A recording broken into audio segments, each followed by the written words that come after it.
We're back. Season 9, Episode 17, The Summer Sun Setback, where Twilight, finally, has some character progression, and the evil three fight the main six, except they don't know it, in order to try and screw up the final, very last Summer Sun Festival.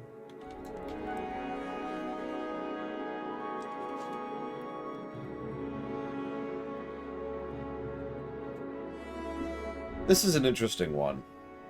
Now, I'm going to beg your indulgence. I'm fighting off a slowly increasing headache. In fact, under normal circumstances, I would have actually just laid down, but I can't do that in the middle of my stream schedule. So, bear with me, please, as I struggle through this. First thing we find out is that the villains are stupid. They mention how that Celestia and Luna hoard information for themselves, which is actually not true at all. They have been quite forthcoming about information in general in every respect, not the least which being the fact that despite being the restricted section of the archives, every time we've seen it interacted with, it's not really all that restricted. It's more like there's a lock on it, as opposed to it being hoarded knowledge. And in fact, there's been inferences several times that several people who are just studying can just say, hey, I'd like to borrow this book from the restricted section. And the answer has been yes, we've seen that twice before. Yeah, villain slanting, exactly. I just pointed out because it's interesting considering that Tyrek is someone whose entire goal is to consume and, hoard all the magic. Yeah, no, exactly. No, this isn't bad writing. It's just interesting to see that on display. But the episode will do a much better job of showing off the villains in just a minute, which I'll get to in a bit. So, things seem calmer than we expected. Ha ha ha. The episode actually acknowledges Twilight getting, better, growing. This is especially funny because the last episode was the freaking Trivial Pursuit episode. Now, that's rare. So let me talk to you a little bit about the television production and give you a little bit of an insight in how this works. Let's say Trathan is working on episode 15 and Ross is working on episode 16. So generally speaking, what's going to happen is they will both look at the previous body of works, usually the stuff... so let's say they're working on episodes in season 5, okay? So what will happen is both authors, Ross and Trathan, will look at all the episodes in season 1 through 4 to draw upon when it comes to continuity or broad, larger strokes. So, for example, if there's an overall story arc going across their season 5, they can reference that. Or if they have been assigned a piece of an arc, like this is going to be you have to do the episode about Rarity and her finding her element of harmony, that's the kind of thing they can do. What is extraordinarily rare for many production reasons is it's very uncommon that Trathan will turn to Ross and say, hey, this is what I'm doing in my episode. And Ross will say, oh, I'll reference that in my episode, and we'll showcase that. Yeah, exactly, Ross. That is extremely rare.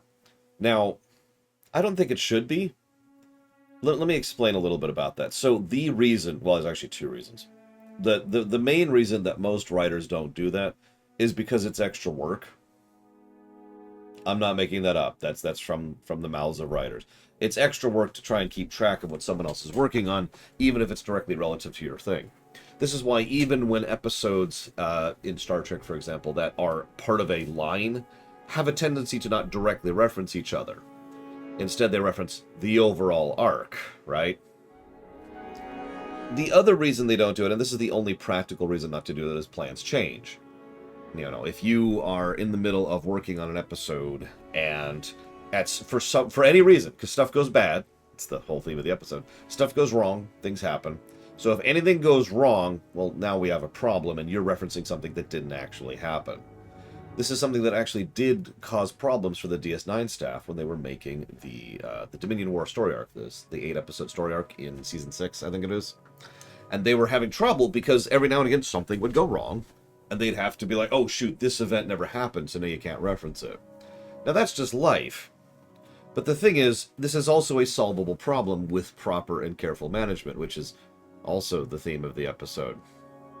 So I find something wonderfully meta about the fact that they directly reference a previous episode in a way that's very unusual for television, by doing exactly what the episode itself proffers. I don't know if that's coincidental or not, but it's interesting to think about. Hi, Dream Whisperer. So, they have an interesting point. They want to cancel the holiday. Just Thanos it out of existence. This doesn't happen very often in real life. Yeah, I like that Celestia's not over it, too. And I like that Luna is the one who has to rejoin her and say, you know, me rejoining my sister. Hugs. Nice little moment there. Some really good tiny moments in this episode, by the way. I'll try to point out a few of them. But it's very rare that that happens. Usually what happens is we continue to have a holiday because the event that it was there for is still relevant, or because it's just got enough cultural momentum that it just keeps going. So they say, we're just going to go ahead and cancel the holiday. What's really interesting to me is that there's nothing that really prevents this from being a thing. There's nothing that says that you have to keep doing a holiday or that you have to stop a holiday. It's something that's valid. And it's interesting to think about in the concept of this because it's so obvious why both of them, well, probably mostly Celestia, wanted to do this. I don't want to have this stupid holiday to remind me of this anymore. And frankly, Luna's probably in the same boat on that. So they're like, yeah, let's just move on. Let's just... do they have Christmas in Trek? You know, I don't think they do. If they do, they don't really talk about holidays in Trek at all. Like, other than First Contact Day, which is obviously that one. So either way, they say, we're pulling the plug. Okay, that's cool. And he's like, oh, I'm gonna freak out, oh my god. And instead what we see is Discord pop up and be rather amused because, oh, character growth is so boring. She really does seem fine, though. Interesting.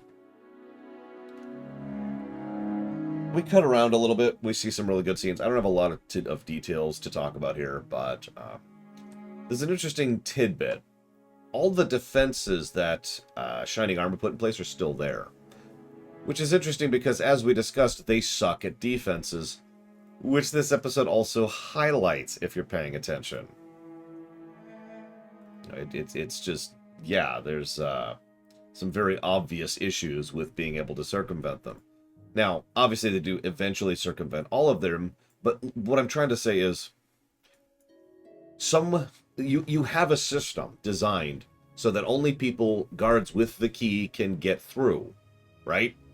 So then a suspicious guard you've never heard of or seen before shows up, and their key doesn't work, and they try to circumvent your system.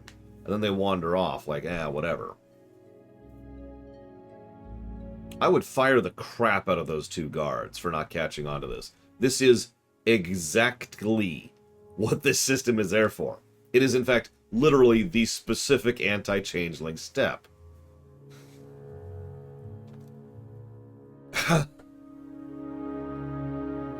You know? Yeah, it is a bit of an inconvenience, but that's it. And yeah, the guards have always sucked, but goddamn, I thought they were being trained by Flash to be slightly less suck. Again, this isn't bad writing, it's just these people deserve whatever's coming to them. Which is interesting because I'm going to bring up that exact point later, too. Anyways, so they suck. Discord pops them right in front of the villain group, and I was suspicious about that. And I'm going to come back to that later. But either way, they all have one relatively small task, and what we see immediately is that Twilight growing out of freaking out has automatically helped her to become a better manager. Let me tell you a story that I've actually already said before, because I've been streaming FF14, and I apologize for those of you who've also seen me say this in the FF14 stream. But during the FF14 stream, we were raiding Alexander at one point. And one of the things I was doing was maintaining a calm and level sort of voice as I was talking people through what was happening, and make sure to not rush it and don't try to blindside your way through it. Just make sure we got to do this. We'll do another loop of the thing. That's fine. Keep the heals up. Manage your mana. DPS, make sure to try to avoid this, this, and that. And just kind of quietly, calmly talking everything through everything. Why? Because the biggest obstacle to dealing with obstacles aren't the obstacles themselves, generally speaking, in real life. You know, something goes wrong. You're at a fast food joint and the oven stops working, or you run out of a particular material, or maybe you're in an office and one of the servers goes down. The worst thing you can do in that circumstance is freak out.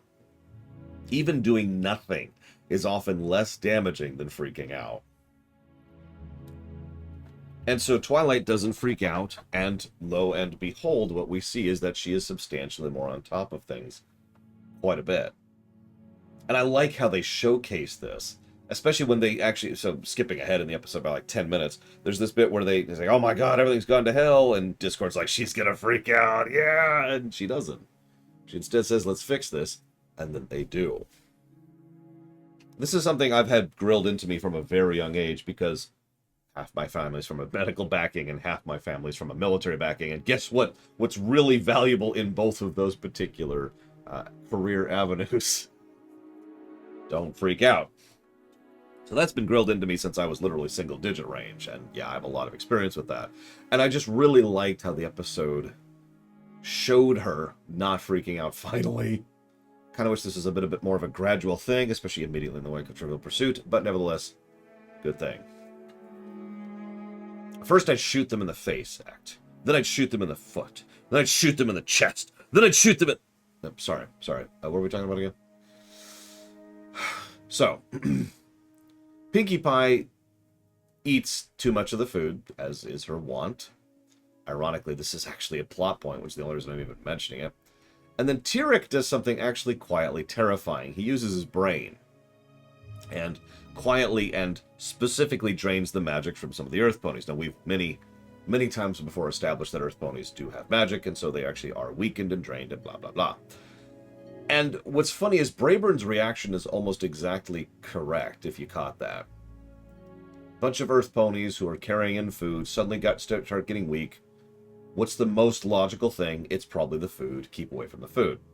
They freak out, of course, but still Brayburn makes the right call there in the moment, so positive on that one. Yeah, it's probably, yeah, it's most likely food poisoning. Stay away from the food. Very, very logical and very quick thinking, so props there. Then Cozy infiltrates the weather controllers, because of course she does, and you notice we actually get to see what it's like to have someone who is freaking out, because we see the air controller, or sculptor, I'm not sure what to call that, the person organizing and coordinating the control of the weather. It's also emphasized that, or sorry, not emphasized wrong, it's insinuated that controlling the weather isn't just like, instead it's more like setting pieces into position, and that causes things to happen, which is part of why it takes so much effort to then fix the weather once it is gone, you know, out of control. And then we have Chrysalis infiltrating the fireworks lady. I have a quick thought about that, but first I want to mention that Chrysalis's cutie mark was a ladybug with minions, which I just find very amusing. So she pricks the pride of the unicorns. We're better than this. We deserve more than this, which is a very easy thing to hit people with. Because all you have to do is introduce that idea. This has actually happened a lot of times historically in real life, too. And yeah, Tyrek takes one of the pies. Yeah, pandering to someone's ego. Now, you might think, oh, well, they're just egotistical unicorns. Actually, the easiest person to prick like this, the easiest person to pander to, is someone who has been dealing with a non-glorious job. Someone who is a janitor, or someone who is just a normal soldier, for example, or someone who is a guard, or whatever. Something that is a low prestige role.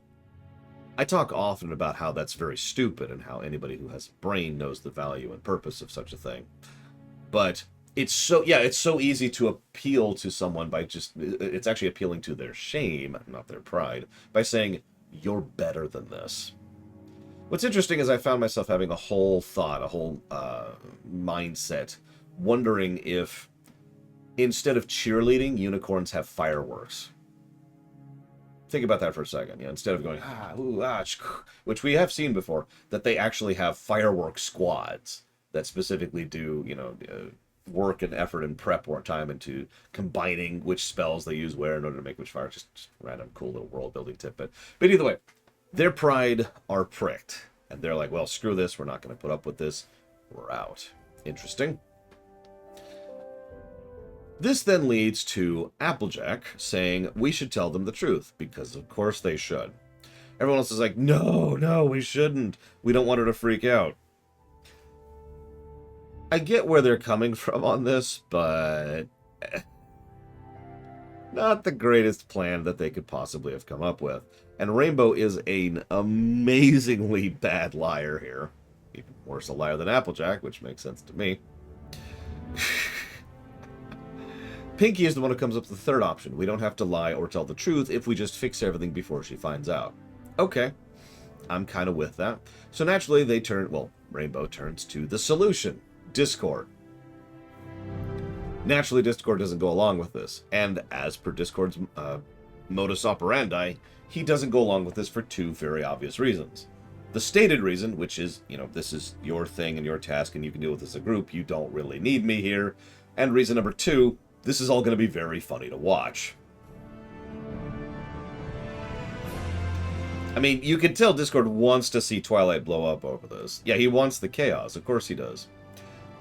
But I want you to pay attention to the way he does it and how he does it, because he doesn't want he doesn't want the festival ruined. That's important.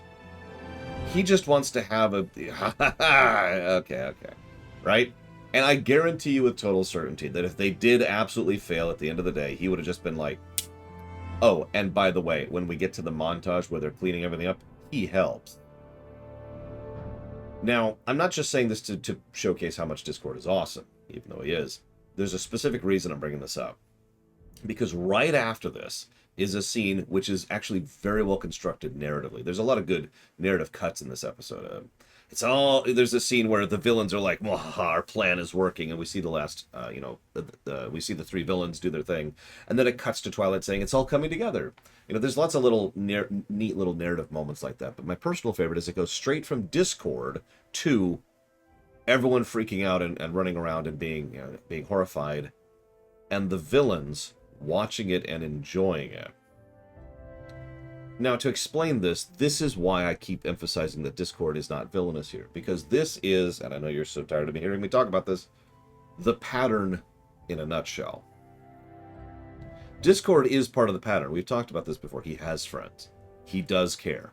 He does want to be part of this. He may not be like everyone else, but he still fits within the overall framework of the pattern, of being part of a society. Those three don't. And the episode makes this very clear by how it's framed, how it's shown, and how it's slanted. These three people are the antithesis of the pattern. They actively want to cause problems. They want to hurt. They derive enjoyment from causing pain to others. Think about it. Because harmony is not actually... This is actually a rather long and lengthy topic, which actually has real-life connotations, but harmony is not all-inclusive. Not everyone fits in the pattern. Not everyone can fit in the pattern. We've actually talked about this before. This is one of the reasons why I like that some of the villains are not redeemed. Because not everyone can be. Because not everyone should be. Because these three people actively, demonstrably should not be a part of this society. They are nothing but a detriment to those and them around them. And this is probably one of the better parts of the episode. It's a good episode with good character beats and good animation and good tight writing. But this core theme of demonstrating so overtly the difference between Discord and them, the difference between everyone else and them, and how they don't fit, this is an establishment episode even better than all the episodes we've had prior to now. Because all the episodes prior to now are just fairly typical villain episodes. And usually the villain's off on their own or being directly contested. This really shows right up there, up front, right up place, what's wrong with this. There's even a bit at the end of the episode where Cozy Glow flat out says that she's upset that they were able to fix the party, that they were able to actually restore the thing and actually got their party, because she actively wanted to ruin their day. And again, something even Discord didn't want to do, despite being chaos. Think about it. Possible trihexia, and I wouldn't argue that. But I'm going to argue that. Argue. Now, what I'm going to write down is, obviously, this is a very much arc episode. And I'm just going to add 10 continuity counters because there's just continuity everywhere. If nothing else, the acknowledgement of the previous episode thing legitimately impressed me. Like I said. Alright, so. Where am I at in my notes? Yeah, the continuity counter is just going to start snowballing as we get further in here, I'm pretty sure. So that big discussion out of the way. We have a montage. They try to figure out what's going on. They do some surprisingly good logical deduction. One of the first things they figure out is that it's not the food. Why? Well, because Pinky had the food and she's fine. And from that, you could then say, well, hang on, did anyone else eat the food? And find other people who ate the food who are fine and therefore produce it's not food poisoning. Okay, cool. They lost my track of my thoughts because there was my phone. There's no phone there. There's no phone. They figure out the change in attitude. They try to figure out what's going on. Her friends are still trying to lie about her. AJ actually has a rant. Like, oh, God, you never... She actually gets angry. I love that. I love how AJ just has a moment of legitimate anger. Like, I freaking told you. Throws her hat on the ground and just... Ah! And then... she doesn't freak out. This is the thing I already talked about. You know, not freaking out. Managing carefully, proper, controlled. Let's just deal with this. And of course they exactly do. But there's one other thing that occurred to me there, which kind of worded me. See, here's one of those interesting things about being a leader. There's a lot of things that go into a leader, and we've actually talked about this over the course of this series. One of the bigger ones is things are going to go wrong. That's life. Understanding and dealing with that properly with the team and properly delegating it is very much being a leader. And you'll notice this is exactly what Twilight does. Things have gone wrong. You work on this. You work on this. You work on this. You work on this. We work on this. Let's go. And I love how they actually show Twilight has grown into this position. I do wish this is a bit more gradient, that this is done over the course of more episodes, but whatever. I also like the bit during the montage where Discord actually pulls up the screen and hides the cloud underneath the TV. Good montage. I love the little visual joke of, aha, I found the key book. And then she just smashes the lock with it. Marching music. Lovely touches. So many little touches. Did you notice how almost all the scene transitions as they go throughout the montage show 3 ponies walking by? One of each type. Nice little touch there. Like I said, there's a lot of little details in this episode. This, of course, leads to the big hug. It's a great scene. And, oh yeah, they're also helping her with the amulet, because of course she needs it, because... But then Discord says something. Discord says she might actually be ready for whatever's next. Now, please don't say anything. But I think this is the moment in which I suspect that Discord is aware of the villain team-up. I have suspected it before, but I think this is officially the moment where it's like, yeah, he's aware of the villains and their little team-up, and he's kind of deliberately taking a step back so that Twilight can deal with it. And this tracks. Remember how he dealt with, or rather didn't deal with Sombra, for example, to use another care parallel. Or how he was pissed at the princesses not... trusting in Twilight, not letting Twilight deal with this. So I think he's aware, and he's just kind of like, all right, I think we got this. I think she's got it. I think this is going to be a thing. Now before I comment on my final thing, I'm gonna turn to Trihexia. Why did Grogar take them at their word and not suspect they lied to him? So Grogar has been shown several times as being vastly more powerful than the others to a silly extent really, and I imagine that he himself has his own villainous limitation, which is his overconfidence. I don't think he in any way thinks that the others can possibly be a threat to him. So whatever they're up to probably doesn't even interest him. That's my take on that. And yeah, I love that Twilight changes the holiday to make it more about the princesses, rather than about, the sun and the defeat of Nightmare Moon and all that stuff.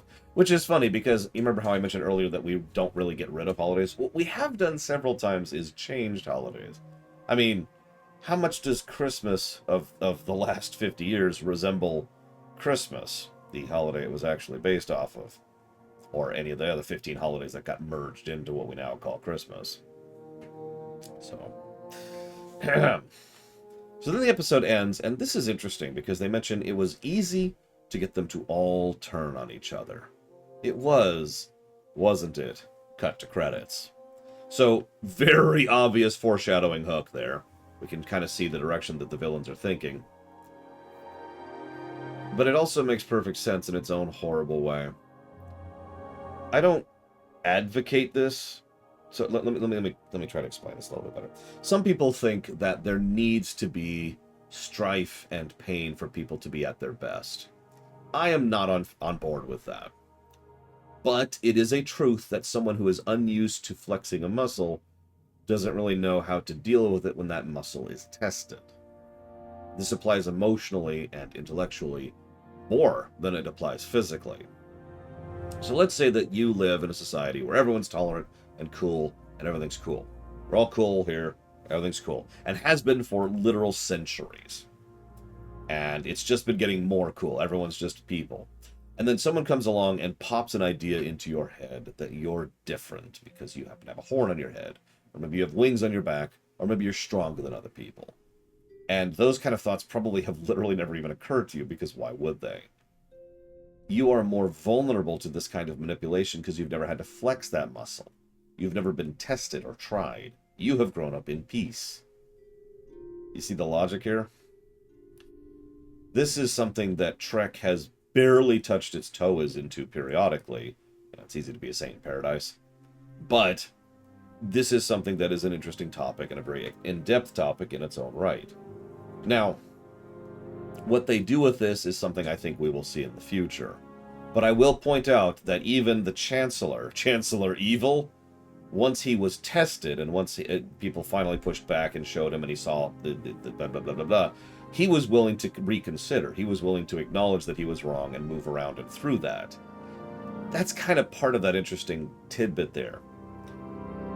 Because there's a whole... Yeah, exactly, Traven. There's a whole thing where everyone's cool, right? But then they're all tested. Well, what happens is that's when we find out people's real thoughts and feelings. We can see the difference between someone like the Chancellor and someone like Cozy Glow. Because some people, when they're tested, they say, they come out the stronger for it. They say, yeah, no, we're cool. Some people don't. I'm very curious if they're going to go anywhere with that. But I suppose we'll see that next time. For now, it's our next episode. And yeah, the reverse could absolutely happen. The reverse of what happened to the Chancellor could and does happen. The next episode is She Talks to Angel. I'm guessing that has to do with Fluttershy. Oh, right, we should probably rate it. God, you can tell I'm having issues. I'm thinking Ultra Blue. No, where is the sheet? There it is. This is by, not Nick Confilone, it's by Michael Vogel, who has actually given us a blue episode. That's funny. In fact, he's given us a blue, a green, 2 yellows, 3 oranges, and then a bunch of reds and a purple. So he's a rainbow rider.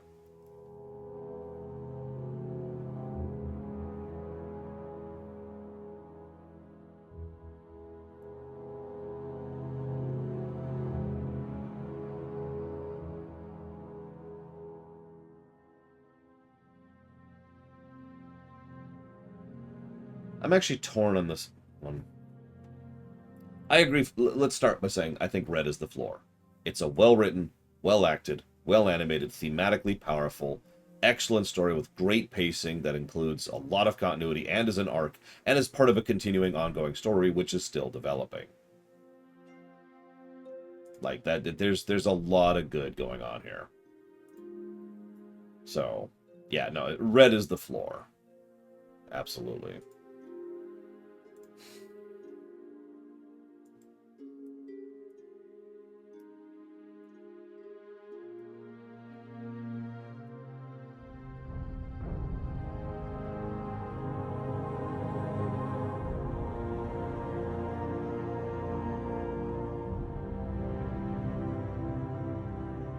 Yeah, I have to admit, I feel like I can't give it purple.